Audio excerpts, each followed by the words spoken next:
Burger King is about to shut down more than 300 restaurants. The move comes after several large franchisees filed for bankruptcy, citing inflation and the low volume of sales. The flavor of a flame-grilled Whopper is unmatched. So what else can there be? We all know Burger King has long been known for its signature taste in all of its burgers, and for good reason. Let us take a look at what is going on in this large burger chain. Unlike the King's clown mascot competitor, the Burger King story is far from a clean-cut success story. With its almost 20,000 global chains, Burger King has been a major force in the fast food industry for nearly 70 years. In 2022, BK will account for a significant $25.5 billion of RBI, its parent company's nearly $40 billion in total sales. Since RBI went public in 2014, share prices have increased dramatically, rising from almost $40 a share to over $76 a share in June 2023. Keith Kramer and Matthew Burns founded Burger King in 1954 after being inspired by a visit to the original McDonald's. The company's success has been far from linear. Despite having nearly 20,000 global outlets and accounting for $25.5 billion of its parent company's RBI's total sales of nearly $40 billion in 2022, the brand has undergone a series of transformations. Notably, Burger King's strategic evolution was propelled by Norman Brinkler, who took charge in the 1980s. The brand's commitment to simplicity in menu offerings catering to customer preferences was a key factor in its rapid expansion. Despite previous difficulties, clever menu extensions and the revival of signature burgers played a critical role in increasing sales by 15%. Burger King's success was boosted further in 1978 with the introduction of breakfast options by Donald Smith. Smith's tier offered security, but when he left in 1980, there were financial issues as well.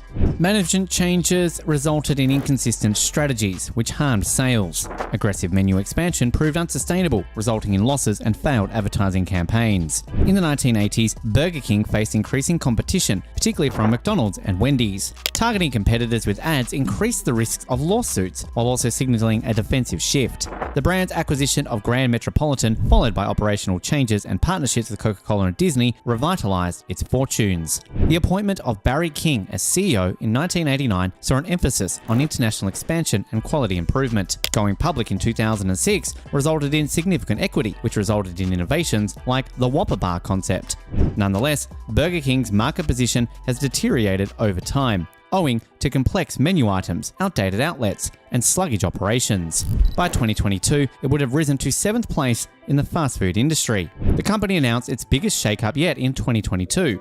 Burger King has announced a $400 million investment in store revitalization, advertising, and digital in an effort to accelerate growth. They are pursuing a 360-degree strategy here, with the management team prioritizing operations and brand management, two areas that were largely neglected between 2018 and 2021. So the question is, can Burger King be revived with $400 million and a few executives from Domino's, or is it already too late? Right before the pandemic, Burger King accounted for nearly 70% of RBI's worldwide restaurants.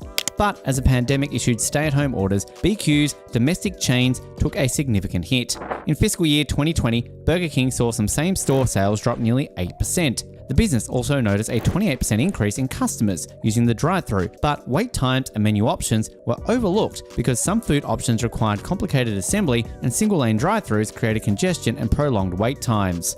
The pandemic's effects wore off, indicating tighter margins for franchisees and lower profitability for chains. We have already seen a couple of franchisee bankruptcies this year, which is obviously not good for the brand or its footprint. The bankruptcy situations are simply the process of getting restaurants into the hands of the right franchisees, with the right resources to turn the brand around. In the short term, it is necessary to simply go through the process of getting those restaurants from one person into the hands of another. While Burger King is closing 400 locations across the United States, RBA intends to expand internationally. They're also looking to continue to expand internationally. However, as with the US, this is primarily due to the opening of new stores. They are taking a different approach. Outside of the United States, there are now over 10,000 restaurants, up from around 5,000 in 2010. So they have really been able to grow tremendously around the world. In general, in international business, we use a master franchisee model with one partner running each of the countries. As a result, they have a Burger King partner in India, Spain, Mexico, or Brazil, and many of those businesses have been extremely successful while remaining relatively flat. Even though international chains continue to perform well for RBI, some store sales caused concern and delayed a needed revamp for US chains. Overall, Burger King's numbers look great. It was just that when you looked at domestic numbers versus international numbers, there was a very clear, stark difference, especially as lockdowns eased and stores reopened. Burger King began to lag behind other US burger competitors, despite the fact that its international stores were not experiencing the same issues. You know, restaurateurs from other countries recovered more quickly, so it was like, what's going on?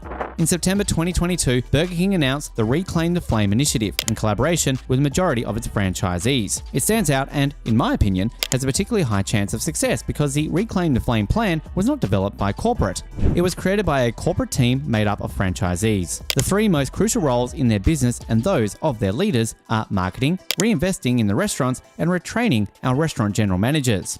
The $400 million investment was split into three categories of remodeling, advertising, and digital investments. Even though we have made significant progress, we have only used a small portion of that capital. So, on the marketing front, we've put in $20 million so far. Furthermore, they have only completed a small portion of the short-term Royal Reset, which is an investment back in technology for the restaurant's daily operations. And the remodels are really just starting. One of the biggest successes of the investment spending were campaigns like the Whopper song, which went viral on TikTok and was streamed nearly 5 million times on Spotify. In the most recent quarter, Burger King's US president, Tom Curtis, informed me that the company had sold more Whoppers than ever before. He attributed a large portion of this to their successful viral advertising campaign featuring the Whopper song. The Whopper has also received a lot more attention than other items on Burger King's menu that are only available for a limited time, as well as other items that may crowd out the Whopper even if a customer is only there for a Whopper. The Whopper presents substantial opportunity as a canvas for future menu innovation that they're going for purchasing. As for the franchisees, Burger King chains are looking for a facelift as remodeling efforts are soon on the way.